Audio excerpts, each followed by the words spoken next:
Bonjour, dans ce numéro de Kit Main Libre, on va vous raconter une véritable success story. C'est l'histoire d'Adrien, entré en apprentissage à 15 ans dans la section restauration. 5 ans plus tard et un titre de meilleur apprenti de Belgique en poche, il finit sa deuxième année chef d'entreprise avec déjà une promesse d'embauche. Pourtant, Adrien reconnaît que les débuts n'ont pas toujours été faciles. Au début, c'était dur, parce qu'on ne dort pas beaucoup, les heures sont là, mais il faut en vouloir. Son patron aussi se souvient des premiers moments avec Adrien, et notamment d'une purée de pommes de terre complètement ratée. Il est venu se présenter, je ne cherchais pas d'apprenti, on venait de se lancer, et il est venu se présenter avec sa maman. Et sa maman me dit, il veut faire le métier. Puis je lui ai dit, écoute, le métier, c'est très difficile, c'est beaucoup d'heures.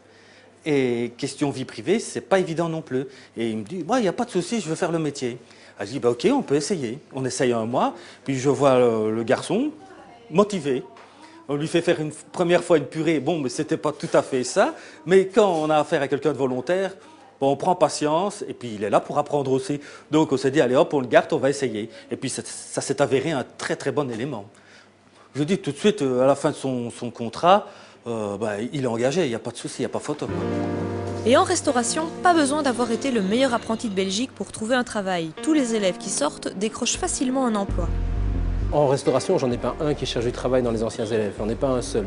Maintenant, certains ont abandonné le métier, ça c'est clair, il y en a certainement. Mais tous les autres travaillent et on a leurs apprentis et on sait où ils sont installés, où ils travaillent dans des grandes maisons ou dans des bonnes maisons. L'avantage de la formation en alternance, c'est qu'on est directement confronté aux réalités du terrain. Impossible de se faire des illusions longtemps sur la profession qu'on a choisie. On les met directement dans un travail d'adulte. Même s'ils ne font pas toutes les tâches qu'un adulte va faire dans un restaurant, on les met dans les mêmes horaires, on les met avec les mêmes clients, on les confronte aux mêmes problèmes. Et là, ils comprennent très vite si c'est leur métier ou si ce n'est pas leur métier.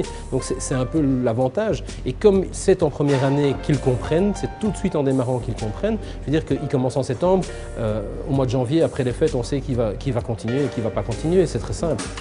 Apprendre un métier, c'est bien beau, mais ce métier va évoluer et il va falloir se tenir au courant. L'IFAPME organise des formations continues pour permettre à tous de mettre à jour ses connaissances. Ces formations se veulent les plus proches du terrain possible. Ce sont des formations qui sont vraiment organisées à la demande du public, c'est-à-dire qu'il y a...